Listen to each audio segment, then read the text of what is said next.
मुअत्ता इमाम मालिक में है, हज़रत सईद इब्न मुसय्यिब रहमतुल्लाह अलैह जो बड़े ताबीन में से हैं, उनके पास एक आदमी आया। उसने यूँ कहा कि मैं नमाज की जब नियत बांधता हूँ तो नमाज में ये ख्याल आता है कुछ कतरा निकला, कोई तरी जो है मुझे महसूस सी होती है।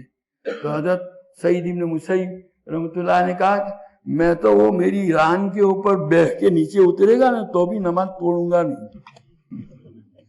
इलाज इसका यही है, वहम का इलाज क्या, वो है कुछ नहीं, लेकिन इस तरह शैतान जो है उसको नमाज से हटाना चाहता है।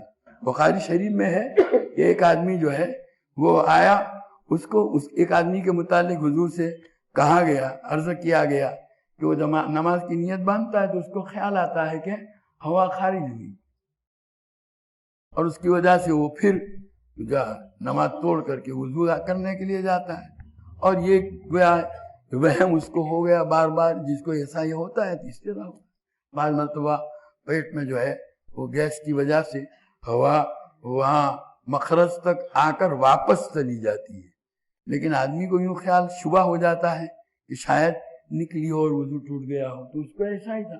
हुजूर सल्लल्लाहु अलैहि वसल्लम से उसका तज़किरा किया गया तो हुजूर सल्लल्लाहु अलैहि वसल्लम फरमाया, जब तक कि आवाज न सुने या बू महसूस न करे वहां तक नमाज न तोड़े। अब इसका मतलब ऐसे जिसको ये मर्ज नहीं है वो यूं समझे कि भाई, हालांकि उसको यकीन है कि हवा निकली, फिर भी वो यूं कहे कि आवाज तो मैंने सुनी नहीं। ये हुक्म उसके लिए नहीं है। ये तो वो अहम का शिकार जो था उसके मुतालिक हुजूर सल्लल्लाहु अलैहि वसल्लम ने तदबीर बतलाई है उसकी इस बीमारी से निकालने के लिए।